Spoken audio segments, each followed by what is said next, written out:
Welcome to Bleav In 76ers with your hosts, former 76ers point guard Eric Snow and two Sixers fanatics in Marcus and Teja Dash. Bleav In 76ers is presented by BetOnline.AG. BetOnline is your number one source for all your sports betting needs. Get the latest odds, lines, and matchup reports for baseball, boxing, golf, and more. BetOnline continues to be the fastest and easiest way to place your wagers, including live betting and your favorite casino and card games available to play right from your phone.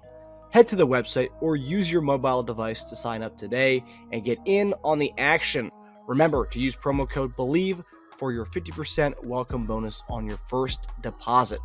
BetOnline, where the game starts. Hey guys, welcome back to another episode of Bleav In 76ers podcast. I'm Marcus Dash here with legendary 76ers point guard Eric Snow and my brother Teja Dash. Guys, I mean, this team is something else. I mean, we weren't, our expectations were low going into the season, but right now I'm feeling like maybe a 1 or 2 seed coming out of the East. I wouldn't necessarily say they were low. I mean, we just didn't know where we were going to be. Yeah, we were. It was just hard to gauge our overall enthusiasm until they kind of decided what they were going to do. That's true, yeah. Maybe they weren't. I'll say mine weren't high. I didn't have high expectations, at least in the beginning part of the year. Yeah, I mean, yes. I mean, I do think that we weren't going into this. Even if they would have made the move before, I don't think we would have probably picked the top 3 or 4 in the league. It's safe to say that going into the season. But they're playing like that now. Yeah. Hopefully we can maintain. I didn't think we'd be 6-1 at this point, that's for sure. Or 5-1? 5-1. 5-1, yeah. 5-1. 5-1 or 4-1? I mean, if history tells us, we would have lost to some of these teams that we were supposed to beat. At least one of them. At least one. But that not happening gives even more enthusiasm so far. Yeah. And the one game we did lose, I mean, we probably should have won once it got to the fourth quarter. Yeah. Yeah, but I mean, we got role players up the wazoo. I mean, everyone's really stepping up. And last time we got a little bit what Nick Batum can do. That was also exciting to see him in there. Yeah. Hopefully, that can be something that he can benefit and continue to do. Yeah. It's just such a deep squad. That's one of the topics we're going to get into today. But before we get to that, so our first topic, so big win last night against Washington, a team that usually kind of gives it to us a bit, gives us some trouble. We won by 18, and this has been the third game this season that Embiid has missed the entire fourth quarter. So my question, kind of a broader thing, do you expect fresher playoff legs and less missed games because of the extra rest Embiid is getting during games, Eric? No, I mean, I really don't. I mean, when you think about it, but I think someone his size playing is still playing. Playing less minutes, it does help, but you still play the game. So you still play 30 minutes or so. So, no, I don't think that, playing less or playing a quarter helps in the long haul. I may think it helped maybe the next game or two, but for the long haul, no, that grind is still going to be there.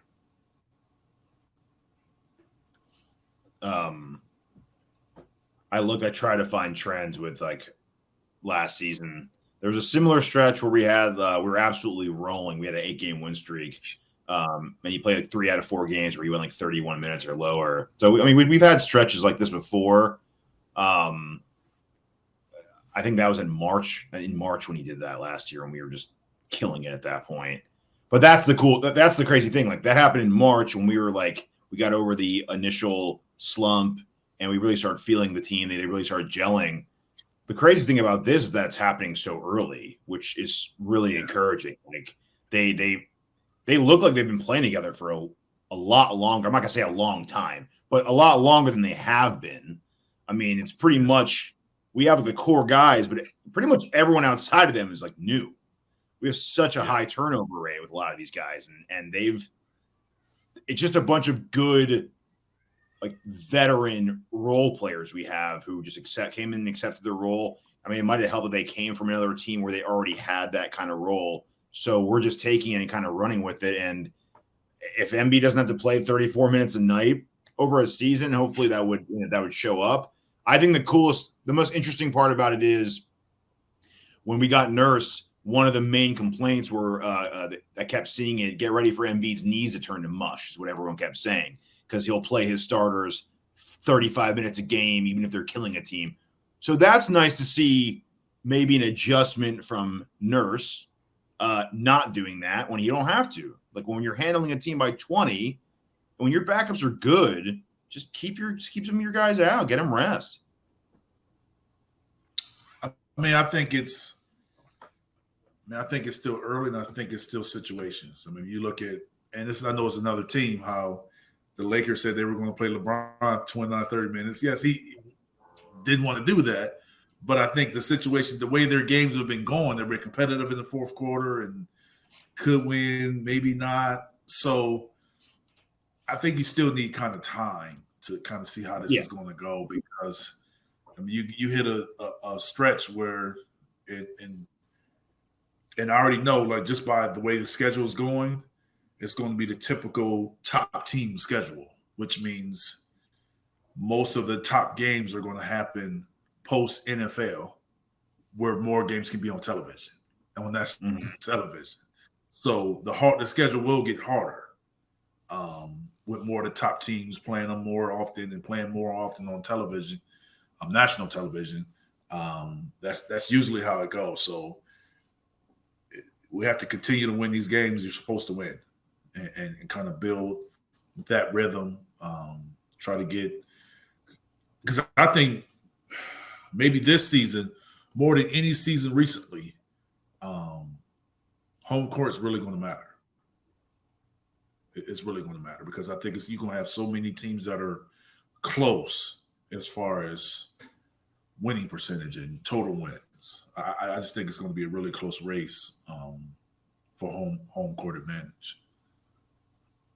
Yeah, any edge we can get in the playoffs would be great. And I just want to see a playoffs where Embiid doesn't have an injury going into it, that he's like somewhat fresh going into it. I know freak things happen, so you can play 20 minutes a game and something freak can happen to you. I get that, but I just want to, it's a long ways away, but it's a good start, and I just hope we can continue getting him less minutes where we can. And a big problem we've had in the past was we'd always kind of keep teams in this like 8 to 12 point deficit range.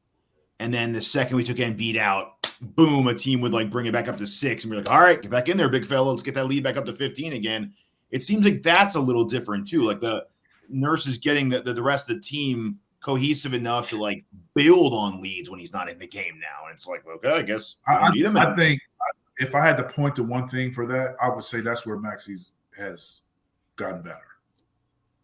That he's able to help the team maintain leads and be that go-to guy that can get us a bucket when we need it, as well as the team getting stops. I mean, because you got to get stops also in order to prevent a team from cutting the lead. You have to score and get stops. So I think that the combination of both, not turn the ball over as much, because that hurts you as live ball turnovers and easier scoring opportunity for teams. But I think overall, it's just collectively solid play, and the record shows it. It starts by beating teams like the Wizards, having hiccups with the teams who aren't going to make the playoffs and stuff. I mean, that's, at the end of the season, that's the stuff we look at, when it comes to, having such a close race with Boston or Milwaukee to get that 1 or 2 seed. It's games like that matter. Just never know. I mean, you have to beat those teams also. But if it comes down to tiebreakers, say for instance you split with those teams and it comes down to tiebreakers, and like I said, we had the same record as the Lakers in 2001. We could have played at home, and we had guys that didn't play the last game and a couple other games that could have went the other way. I'm sure the Lakers feel the same way, but obviously they won. But that could have been a series where we started at home.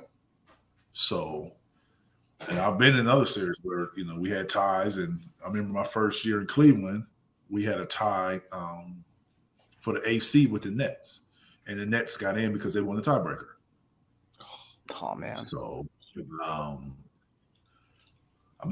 it hasn't been, up until maybe recently and before they added the playing games or whatever. But it wasn't many teams in the East for a while that had a winning record that didn't get into the playoffs.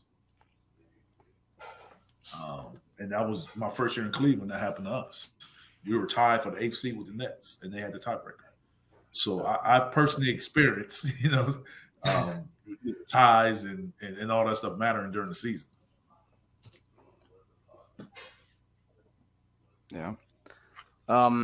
Okay, so continue to talk about the squad and the game last night. So last night we had contributions from our new acquisitions. Nicholas Batum, 11 points on 3 of 4 from 3. Robert Covington had 3 steals and 1 block in 4 minutes. He also had a 3 in the game too, so he's adding in that all-time Sixers, that 3-point list. And Morey even commented on the depth that we have on the Rights to Ricky Sanchez podcast yesterday. Quote, Nick's really got his work cut out for him because I don't know who to play with our crew. Generally, it's best to play 9 or 10 at most. Nick's even talking about playing a wider group. So my question to you is, hearing that from Morey, do you think this is one of the deepest teams in the league right now? And is this one of the deepest 76ers teams that we've had in quite some time? Yeah, it's probably is. It's a deep team. Let me say, I do feel that we're deep, but I don't feel that we are that deep because I feel a lot of players should be stacked on top of each other, meaning they're very similar. So you're playing. Some of the guys are what they give you are very similar style of play. So there's no need to play many of those guys. So I don't need to name who should be stacked, but in my opinion, you have 11 or so guys that's capable of being in the rotation. But I do not see how maybe you can get away with 10. 9 is best in my opinion, and 8 in the playoffs, with that 9 being his minutes being a roller coaster. I just don't know. I think I said it the last show. I don't know how he's going to make that happen. I think as the season goes on, that will be determined. Who's going to fit, who's the best fit, what you're looking for. But guys obviously are going to have to make sacrifices because some of the guys that we're talking about, their roles, it's going to come down to who can make the spot up 3, who's versatile defensively, who takes care of the basketball, who's helping us rebound. Guys are going to have to be open to doing different things and making sacrifices, and at the same time being consistent in whatever it is your job and responsibility is. What would you say is the main drawback, Eric, to having such a deep, wide range of players playing every night and just stretching it out? Do you think guys don't get enough burn just because I think that obviously your main players are going to get their minutes is going to be consistent. So is it best to give 2 guys 6 or 7 minutes or one guy 13, 14 minutes? That's what it comes down to. Yeah. And most guys want that 13, 14 minutes because some 6 or 7 minutes, you come in and all of a sudden the team go on a run and those are your 6, 7 minutes, you can look worse. You know what I'm saying? So now you're losing, you're getting frustrated, confidence. So it's hard for guys to get a rhythm and get confidence if as soon as they get in, before you know, when you're in there, those 6, 7 minutes go fast. It may not go fast on the clock, but it does go fast. So it's kind of hard to say, but I just don't think that you can do it. I just don't think you can cut the minutes down. I think you have to be more consistent with that. As far as the play, I would rather you just kind of maybe rotate guys into that spot more than playing 11, splitting 12 guys. Or maybe one guy play. Yeah, you kind of until you find who you want. You slot those minutes and then put a different guy in there each time and trying to find what's the best mix instead of playing guys 5 or so minutes and then trying to, because it's not consistent to how it's really going to look. I think you need a full look of how those minutes are going to go in order to really judge it. But if a guy's playing, say for instance, a guy plays 5 minutes with Joel and then he plays 5 minutes without Joel, that could look differently. Yeah. 5 minutes with Maxey and 5 minutes without Maxey. You know what I'm saying? So it's just so hard to judge and gauge when it's not always fair or necessarily the same. So you mean like play Batum like 22 minutes one game, and then the next game maybe give Marcus Morris like 22 minutes instead of giving them both like 11 in both games? I'm just saying, like, if I Bleav that you have your 9 guys that you're sold on. I Bleav that you can go in and it's hard for me to Bleav that they don't know which 9 guys they want pretty much to be their guy. Maybe the 9th guy is you're deciding between 3 guys for the 9th guy. Mm-hmm. And maybe you're deciding between 3 guys for the 10th guy. Maybe you're having a confusion on which one you want to be that guy, but then you kind of decide between those guys and kind of split up the minutes based on those particular guys, not hurting the minutes of everyone else. Now, I don't think it should be a your game, my game. I think it should be fewer guys. Say for instance, you got 39 minutes for one spot. Or 35 minutes for one spot. Maybe you split those up into 2 a game instead of 3 or 4 a game. Yeah, okay. See what I'm saying? Yeah. And then like maybe the next game, if you're still unsure about who should get it, maybe take one guy out, have another guy. Yes. Slide into that 2 guys get. And you kind of figure it out. But a lot of this could be handled in practice. They just don't practice as much as they used to. I mean, practice will help kind of determine it all. Training camp would have helped determine it all. Yeah. Well, you didn't have a training camp, so it's almost like figure it out on the fly. And I'm just saying, like, in order to get a real look at a guy, like 5 minutes in the game is not going to do it. That's all I'm saying. Like, I know guys are supposed to perform with the minutes that you get, but if the guys are getting 5 minutes, it's not really a true judgment. Unless you're Rocco getting 3 steals, a block, and a 3-pointer at 4 minutes, man. Talk about filling it up with the limited time you're there. Yeah. That's I mean, I think it's most likely, it's definitely the deepest team in Embiid's time. Going through all those, I quickly did it. So you had the Bellinelli, Ilyasova, Bayless period coming off the bench as our first 3 guys. The Jimmy Butler years, you had like Greg Monroe and James Ennis as like your top 2 guys off the bench. And then it went like Furkan, Shake, and Alec Burks for that year. I think that was the bubble year, right? Yep. Yeah. Then like the Shake, Matisse, and Furk. And then I guess the most comparable when we had like 2021 team, like the Niang and Shake, it's pretty good. We have a good shooter off the bench, but still like compare it to now where you have Beverly, Batum, Reed, Morris, Covington, even Springer and Korkmaz. Korkmaz playing great right now. I mean, he was like our second man off the bench for like 2-3 years in a row. And he's like our, we don't have to play him till like 9 or 10 if we don't want to. But other teams with good depth, I just looked up real fast. The Pistons have pretty good depth. They have Monte Morris, Jaden Ivey, Alec Burks, and Bogdanovich probably will be coming off the bench because they probably won't bench their young guys at this point. Warriors have good depth. The Nets have really good depth. When they're going to be at full health, they're going to have like Royce O'Neal, Cam Thomas, Dorian Finney-Smith, Lonnie Walker coming off the bench. That's pretty good.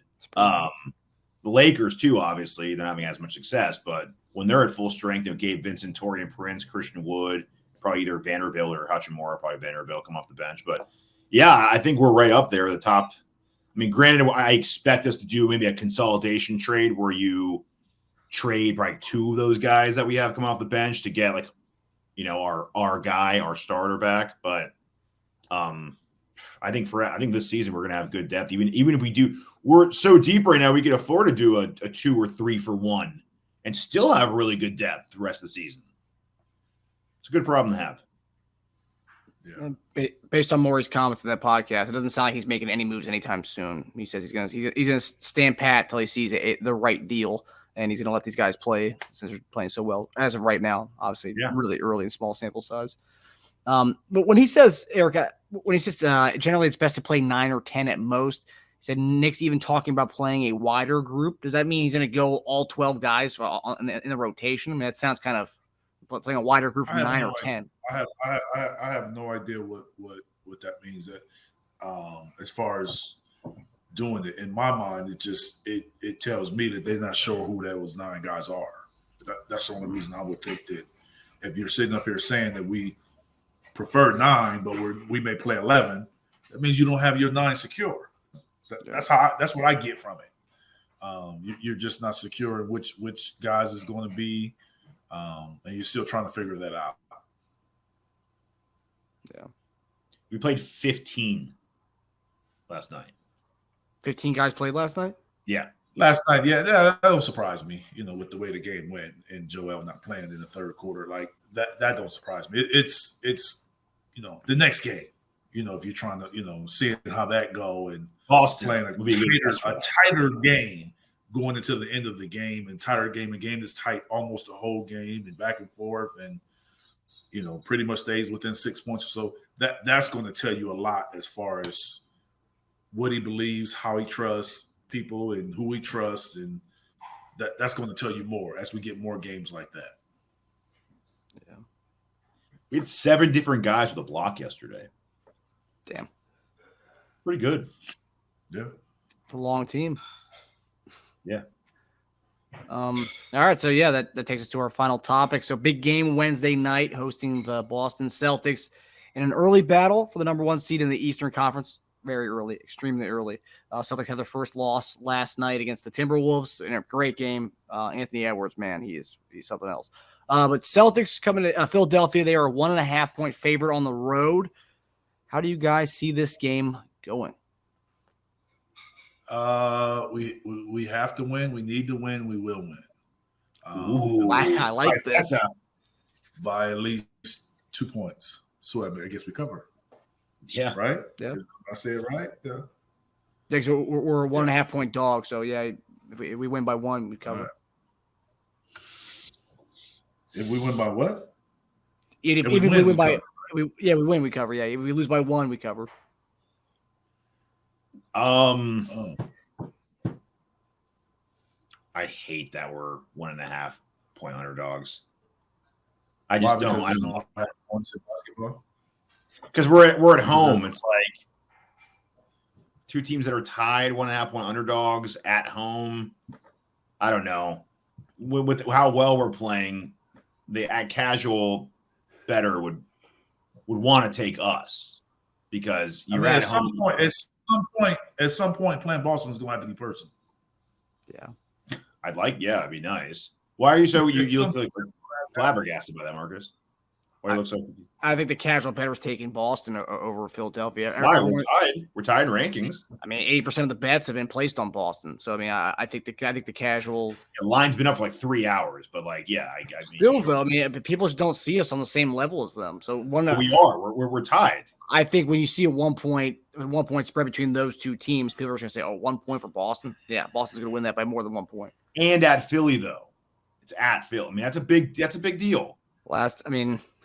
I don't know, man. I feel like I get what both of you guys are saying. I do.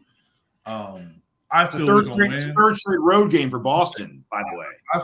I do feel we're going to win, but I'm not surprised that more people think Boston are going to win. That doesn't surprise me. No. One, with their level of success versus us. 2, they're coming off a loss.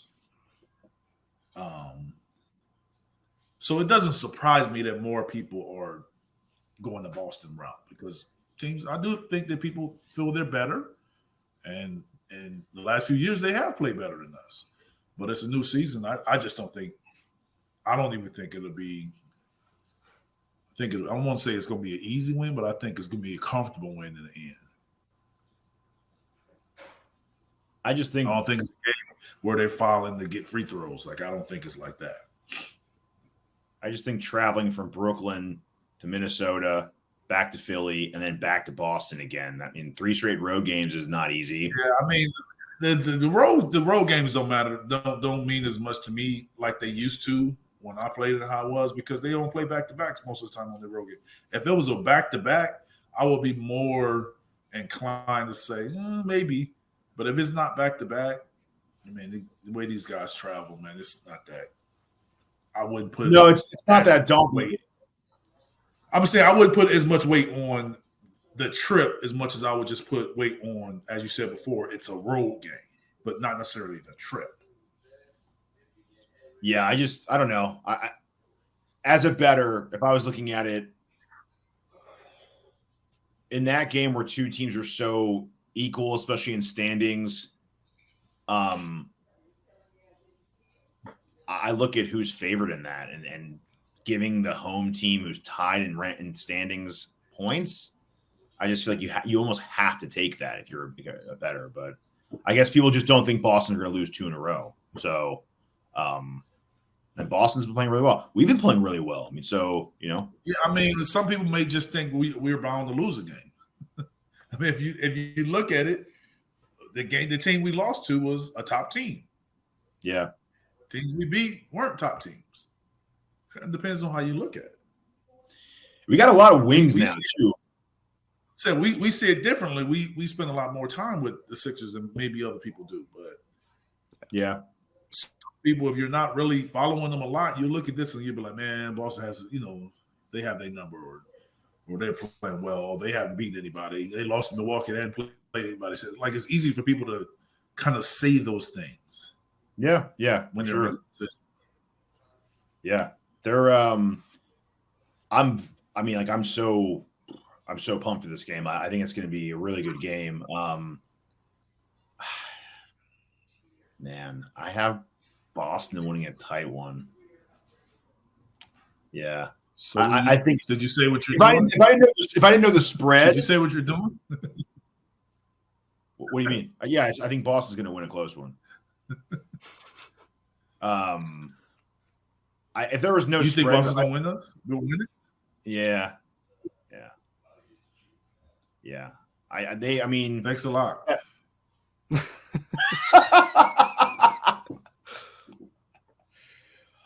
look, a brand new team together. We're getting guys who are playing their first game with us yesterday. I just think I got to temper the expectations a little bit. Boston signed the big, Boston gave somebody a bigger contract. Would that help you make a decision?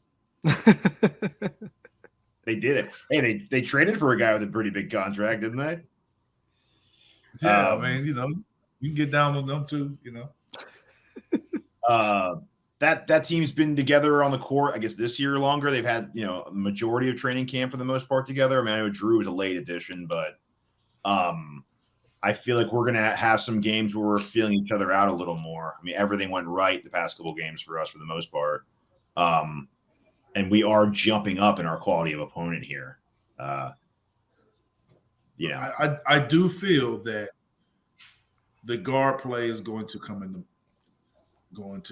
play. I do feel that Maxey has to have a better game than Drew Holiday. Melton has to have a better game or play on par as White. I do feel that needs to happen. They don't have anyone that I think can match the level of play that Joel can on both sides of the court, but they do have Al, who's given Joel some issues defensively, and Porzingis can score offensively. So ultimately, that's coming down because we already know with their wing guys. I mean, we can have some guys that's gonna can help us, but I mean we haven't signed anybody that's coming in saying that they're Jason Tatum, lockdown guy. I haven't seen that guy exist on our roster, so we got to win some of these. We got to win these other battles. If Tatum's going to come in, and we got to pretty much contain him and put some attention on him.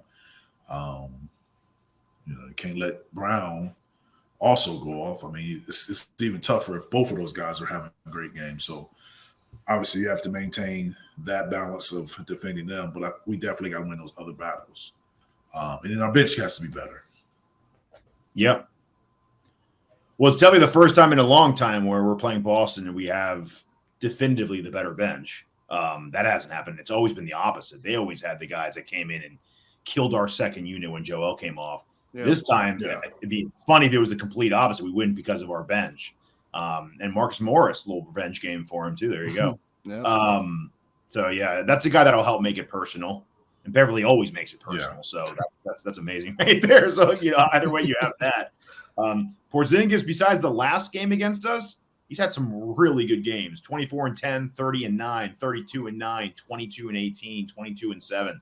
So he's the last one, he 9-6, but they took him out early. He knows he's going to get wide open shots if Joel is guarding him. He knows it. Yeah. So, who do you think they keep with Oubre in the starting lineup to guard Tatum, or do you think they make a switch, put Batum in there to start tomorrow night? I don't think you make a change to defend them tomorrow. Like I don't think if it's not a move going forward, I don't think you make that change. Yeah. We do have a lot of long guys we could throw at him now. We haven't had that in a long time either. So that'll be nice to see. If one ain't working, if Tatum's grilling somebody, then get the next guy out, get him out there and see if we can do a better job. We have the, this is experimentation time, right? So yeah, we'll see. I mean, I haven't really seen Boston play. I've seen them play maybe a half this year.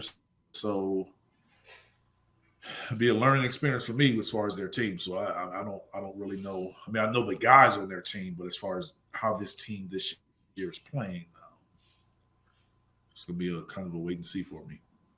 We watched the fourth quarter in overtime last night. It was just pretty much offensively. It was like a take your turn between Brown and Tatum, a one-on-one contest. Mm-hmm. Last 10 minutes of the game for them. So not that much has changed, I guess. Yeah. Should be an interesting one, though. I do have Sixers winning, by the way, if that's a shock to anyone. No. Based on my response to Teja there. Shock to Teja. Yeah, Taja's the lone one on this one. I like Eric's chances this week. I like it. Yeah. I can take the Sixers plus alt line. There you go. All right, guys. Well, we hope everybody enjoyed the episode, and we hope Sixers end up beating Boston to start the season now. First match between the two teams. We hope we win that one, and we hope you guys. Yeah. Prove me wrong. We'll see you guys next time. Take it easy, guys. Feel better, Eric. Yeah, feel better, Eric.